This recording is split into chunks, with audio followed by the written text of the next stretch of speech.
All right, then, Ed, it's the post-match pint. No get in, because there's not much to get in there. It's a draw with Burnley. It's the first time we've dropped points at home since January 2019. It was 58, well, it is 58 games now, unbeaten at Anfield. Won the last 24, but a draw today in very frustrating circumstances. And Neil, me and you talked on a show not very long ago, and I was saying to you, Burnley are mad, aren't they? They play shit, they're not in games, and then they just seem to score.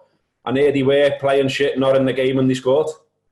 Yeah, this is even worse than the gag they normally pull, to be honest with you, because normally, firstly, they're playing against shite sides, but also, secondly, those games are a little bit tighter. It's not been watching a team miss chance after chance after chance after chance after chance. And listen, it does your head in the end. Like, I'm not one bit of VAR was looked at long enough for my liking all the way through that game. I'm convinced the lad's offside back post. Fucking convinced he's offside back post. But that got sort of dwelt with, and then we were sort of looking at, oh, well, whether or not the lad when he nods it back's offside. I don't get this at all. Liverpool, though, they have so many chances, Robbo, and that's what kills you. There's so many chances. And I think Salah gets in his own head because he's got one eye on the golden boot, which is understandable up to a point, but he just gets in his own head big time. And I'm just looking at it, and the goalkeeper gets man of the match, but what pisses me off is I don't think he makes a great save. I think he makes a lot of good saves, but I don't think he makes one great save. I can't think of one chance that we have where after the fact you're looking at it thinking, God, it's unbelievable he saved that. There's nothing that if it goes in, you're not going, well, maybe you should get a hand to it. Everything he saves, even the Salah one at the start of the game when it's 0-0, knocked back to him by Firmino, everything he saves, that's coming back in towards him. Everything he saves is in the category of stuff that he should save. Liverpool miss other chances as well. And I'm about as exasperated as I've been about Liverpool, I think, possibly since 2018. I'm trying to pinpoint the game. It might be Leicester at home. It might be West Ham away in the January/February of 2019. There's not been a game like that, really. I mean, at least when they played against Watford and Man City, they had the decency to be shite and get twatted.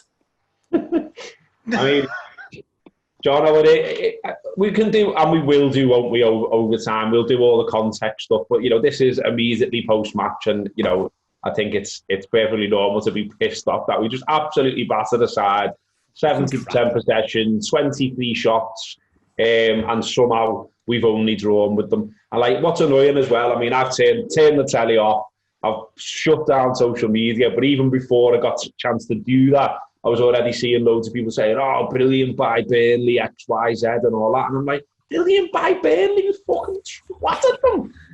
It's just your head on it. I mean, it's a credit to Liverpool that they haven't had one of these in 2 years, pretty much. They've always found a way to win. And maybe in a normal scenario with the crowd and needing to win, we probably may have found a way to win.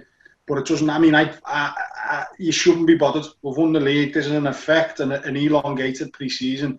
And at the minute, I feel like getting in my car, driving to Burnley and battering Phil Bardsley all over Burnley, all over the place. That tackle's absolute shithouse. Tackle, by the way. Not for the first foot that goes in, for the trailing leg, tries to do. And someone on the pitch should have been stood over him, battering him. And it does my head in that it didn't happen. Next time the ball went near him, someone should have burst him. And honestly, I'm fucked. Deitch, say what you want about him. He's ridiculous in that club. It's just ridiculous now at this point. At some point, he needs to wear something else. I don't know. It's a very crisp white shirt he's got, John. Lads, it shouldn't be that crisp in lockdown. Who's washing it? Do you know what I mean? It's not. It's. Fucking, are you throwing doubts on his lockdown behaviour? I'm throwing doubts on his ability to get his shirts that clean himself. He's got 365 of them. Fucking bollocks, mate. They say on the adverts, look, fucking Daz or whatever, blah blah. I want shirts that fucking white. They're not.